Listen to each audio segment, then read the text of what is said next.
around and try to answer some questions that that have been bothering us since the last expedition here. I think we're in.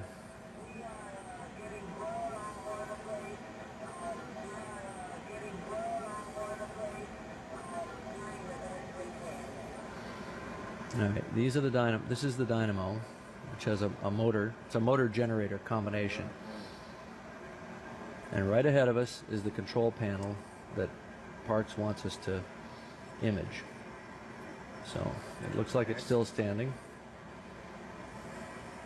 And look at these regulators. This is incredible. You see the knife switch down? The left knife switch is down.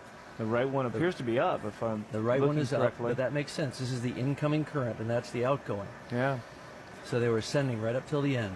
The settings are still in the same position they were the night it went down. Yep. This is right where Jonathan Phillips switched off the set. There's the knife switch in the down position. The handle's gone. But the question is, if they worked right up till the end and seawater was pouring in the door, would you stand there and grab the handle on a 440-volt breaker? I don't know too many people that would.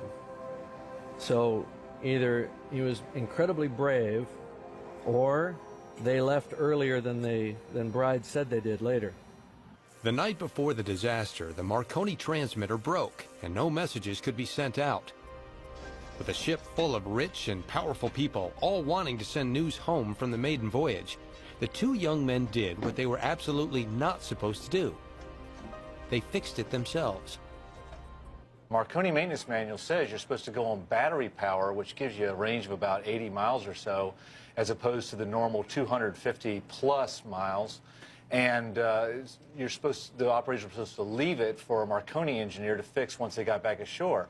But Phillips and Bride went in there that night, spent 6 hours in the silent room, troubleshooting the fault. They found a short in the secondary winding of the transformer. They fixed it, put it back together, tested it, and the transmitter was as good as new. This was state-of-the-art technology. These guys, you know, Phillips and Bride, they were like the computer, you know, geniuses, computer geeks of their time. And look at these regulators. You can see the left one is cranked all the way over. They were really trying to get the spark up as much as they could as the ship was dying. You can see it right here. Parks will be able to make something out of this. Is the wooden handle on that one still intact? It appears to be. Yeah, let's get up there and see that. And this is what we came here for. There's something there. Oh, there's some writing. There, volts. Volts, absolutely. Look at that. Nice. Part of Titanic's technological hallmarks is this. That's right, and part of what made the story so powerful was the rescue. The people who were saved, the 703 who were saved because of this machine. You know, we're in a wireless age right now. Everybody's, you know, it's wireless everything.